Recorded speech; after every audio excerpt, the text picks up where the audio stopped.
is Manfred Helber and I'm a Microsoft Most Valuable Professional in the category Cloud and Data Center. When we talk about GPU support, then it's important to understand which different options we have in Hyper-V today. So in the past, we had a functionality, it was called Remote FX.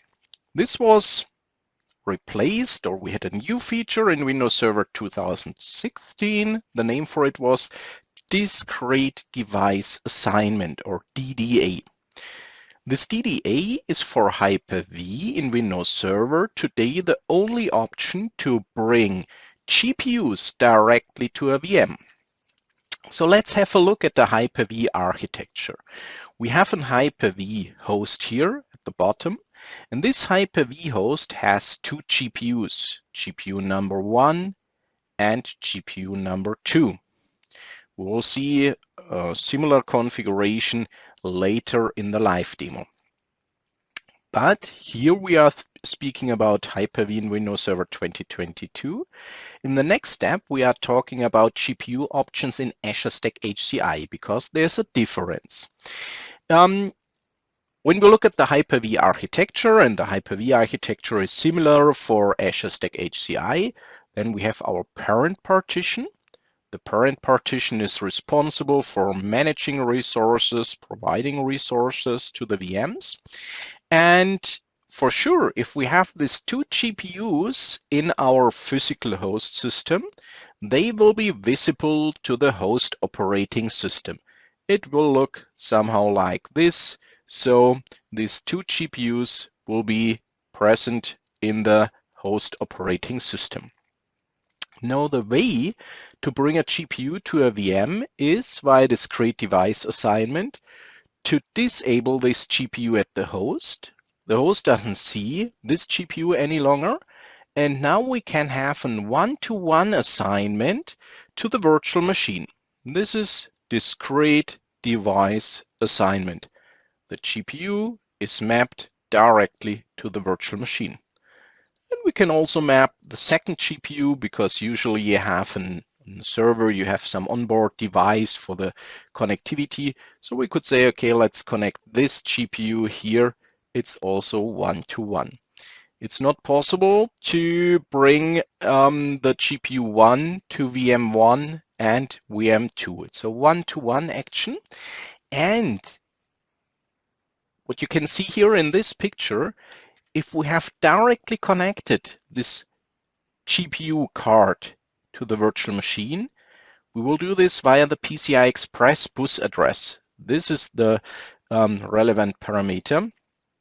Now you can imagine that it's difficult to have and failover with such a VM. Because if this is not a single node, but if we have a 2-node cluster or 3-node or 4-node or 5-node cluster, and the host number 1 fails, even if the host number 2 has the same GPU, it will be difficult to have the one-to-one assignment because it's directly bound to the GPU card. So we don't have a virtualization layer here for Hyper-V, where the VM says, okay, take a GPU, and this GPU is mapped to this virtualization layer. This is not existing in Hyper-V in Windows Server. It's different for Azure Stack HCI.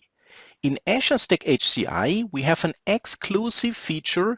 It's called GPU partitioning. Let's have a look at this host. This host here has two GPUs in each node. Or let's look at this Azure Stack HCI cluster. This Azure Stack HCI cluster has two GPUs in each node of the cluster. But now we don't use discrete device assignment, but we will use GPU pooling. So the GPUs are all part of one pool, and this pool is assigned to VMs, or VMs are assigned to the pool. This is the way how we do it. When we think about the disk drives in Storage Spaces Direct, there we have a similar action. We bring all the disk drives to a Storage Spaces Direct pool, where we are flexible in how we consume the capacity. In GPU pooling, we bring all the GPUs to a GPU pool, and then we can assign virtual machines to the pool. Here we can see this virtual machine is assigned to the pool. And we tell the virtual machine, please take a free GPU from this pool. If there's a failover, let's imagine this host fails, then there will be a failover of the machine to the second or the third host, and the virtual machine will start there. The virtual machine will tell the host, oh, I need one GPU from the GPU pool, please. And as long there's one free GPU, the virtual machine will start.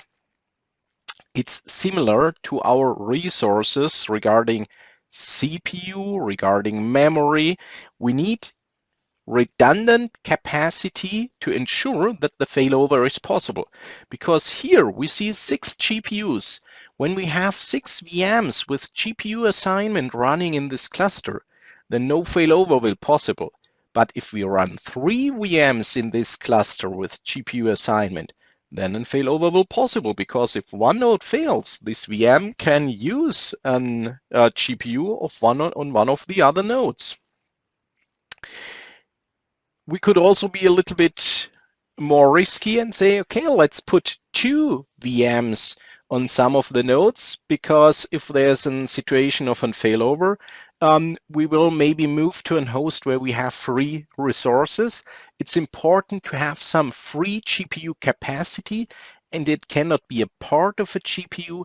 It has always to be a complete GPU. How this looks like in production, we will see in a few minutes in the live demo. The GPU pooling is helpful for a failover. It's not possible to have a live migration with a VM that has a GPU from a GPU pool. But live migration is for load balancing, for evacuating the nodes.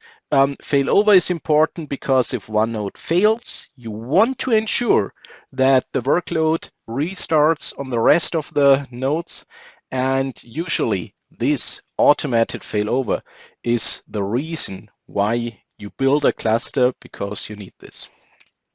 So now we want to have a look at how GPU support for Azure workloads looks like. So how we can configure this Azure Stack HCI GPU pooling. And remember again, it's an exclusive feature for Azure Stack HCI.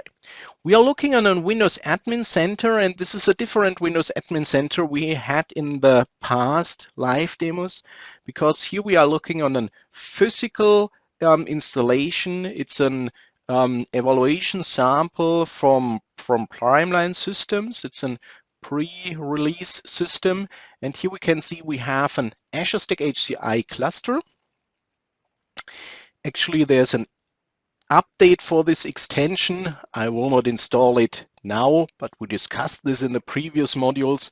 Also, the Windows Admin Center provides updates for their extensions.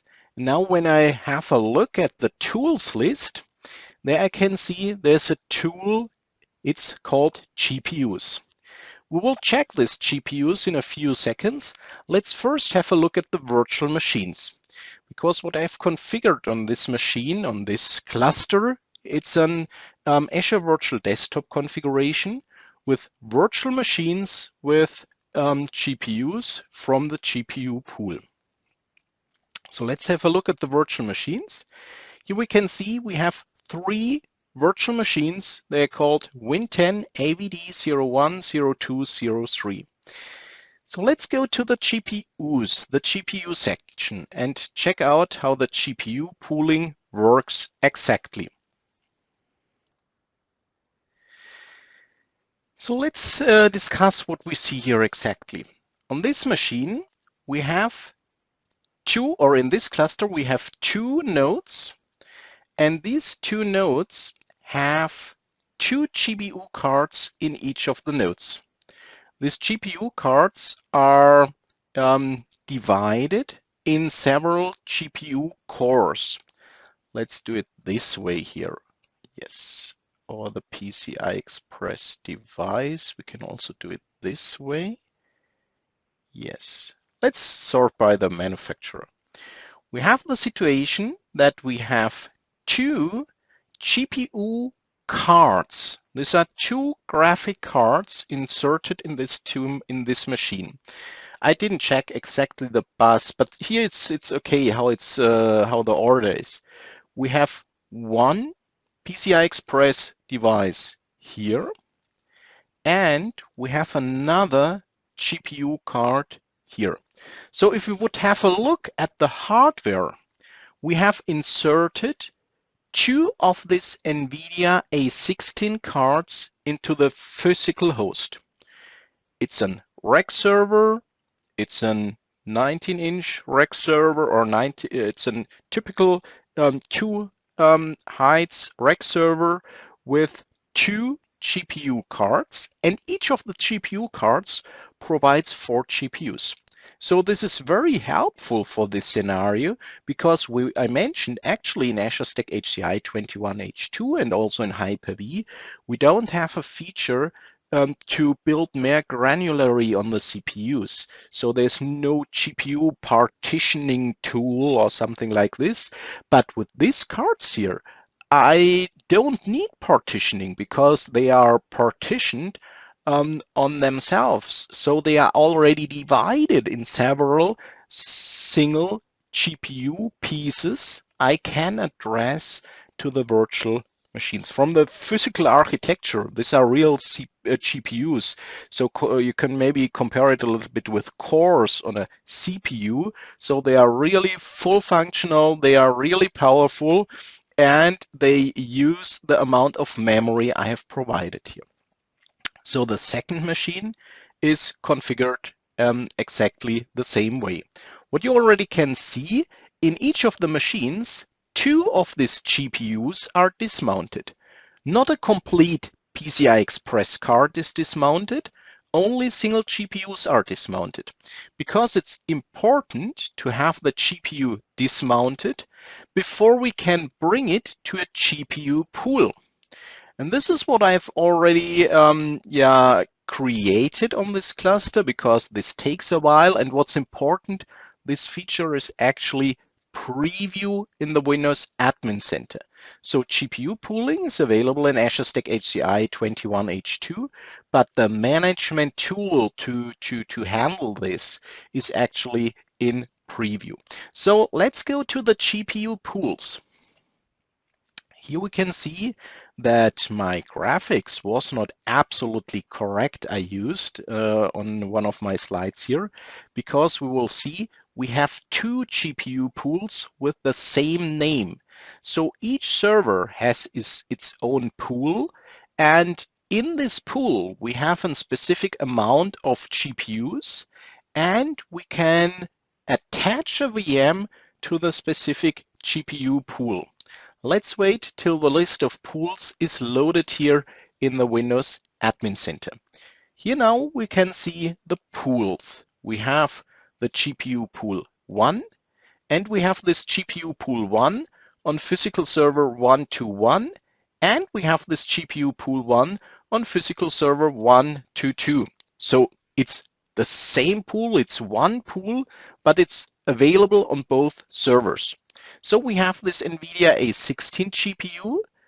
Assignment status, here I have a pool assigned to Win10 AVD01.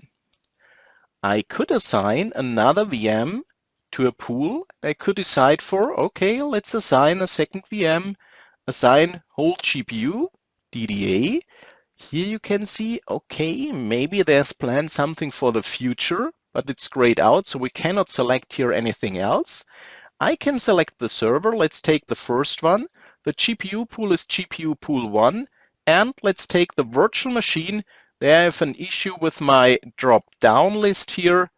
I want to specify the machine, so I have to reload this page, I assume, to be able to select the machine. So it was not a reload issue. It was my fault, because when we have a look at the virtual machines, then we will see the virtual machines are all running on the physical server 122. So they are actually on this host. So when I select this host, I can select for the virtual machines, and I could select the virtual machine number 2. In the advanced settings, I can configure the low memory mapped I/O space and the high memory mapped I/O space, and I could configure the offline action and force shutdown to force shutdown.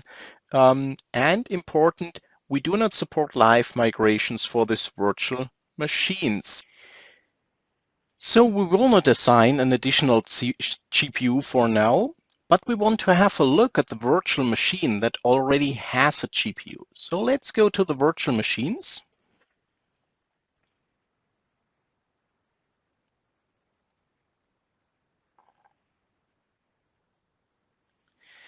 And in the virtual machines list, we have this Win10 AVD01 virtual machine with an operating system installed there. And this specific machine is part of an Azure Virtual Desktop configuration. So I want to connect to this machine. I can connect via Windows Admin Center. I will use my password here for the local domain administrator. As we have learned in the module about Azure Virtual Desktop, it's the situation that we need some connectivity to Azure. So the recommendation is to configure Azure AD Connect. Now when I sign in here to this machine, let's sign in here with the local administrator on this machine.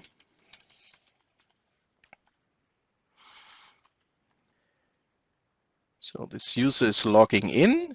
We will not focus on Azure Virtual Desktop here, but we will have a look at the configuration of this machine. So let's see the computer device settings. So let's go to the system settings. It's a good way, for example, to use the PC manage option. There we could also run computer management, the management console. And when I here refer to the device manager, I can see there are display adapters in this machine. And this machine has an NVIDIA A16 GPU, and it uses the full power of this GPU, but it's one of the 4 GPUs the card provides. In the device manager, we can see we have the NVIDIA A16. To have this NVIDIA A16 here, it's required to install the drivers inside the virtual machine. Because remember, we dismounted the device at the physical host, we attached the device to the virtual machine via the GPU pool in the Windows Admin Center, and now we are able to use this device in the virtual machine here. The GPU pooling is only exclusively available in Azure Stack HCI, and it's only supported for GPUs. You could play with the idea to maybe attach other devices like drives or network interface cards or something like this. For network interface cards, we have single root I/O virtualization. Other devices are actually not supported, so it's really only for the GPUs.